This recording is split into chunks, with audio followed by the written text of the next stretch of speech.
Basically, what did you think of that one? Well, again, there was an indicator in the game that was one where I asked them what they thought of the game. And there was one thing that stood out in the hockey game that we haven't done for a while. And I put that question to them, and I'm going to put it to you. What was it?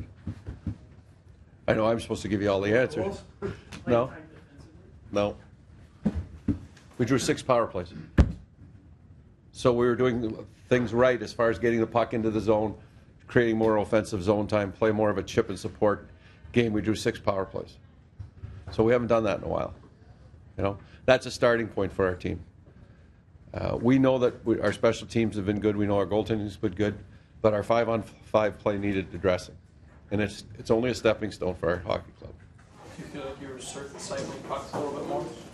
I just thought we chipped the puck and put the puck in at a higher rate and retrieve pucks, and they did a good job in the second period of puck recovery and coming out against our forecheck. They were able to reverse the puck a couple times, and we weren't really sharp in our reads, but again, you know, it takes 60 minutes, and parts of the game we worked hard at it, and we were just a little late in a couple situations. Can you talk a little about the JVR experiment? How did you feel he did in the first one?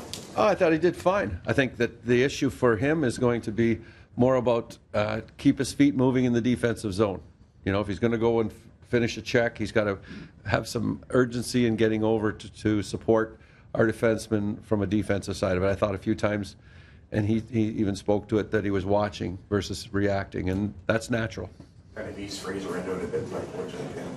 Yeah, I thought that he looked rusty in a couple situations, but again, the guy hasn't played in close to 6 weeks right now, right?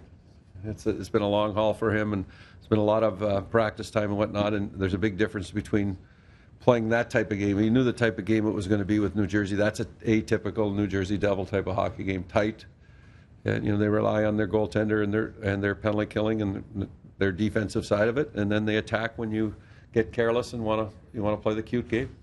Is that the sort of goal you need from a guy like Phil when it is that kind of? Well, those are difference maker goals.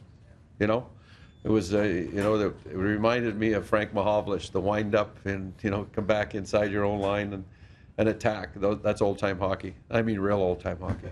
A couple more for Randy.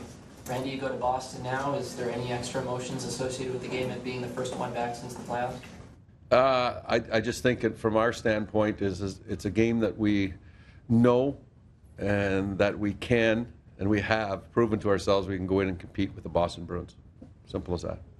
Last one. The bounce back after Jonathan gives up that late one. Did you like how your team responded? Well, those things happen in the game, and there wasn't a person in the building that felt as bad as he did it over giving it up. You could just see his reaction. But I thought our bench remained composed. We gathered our composure, and we didn't sit back. We attacked, and we didn't stop.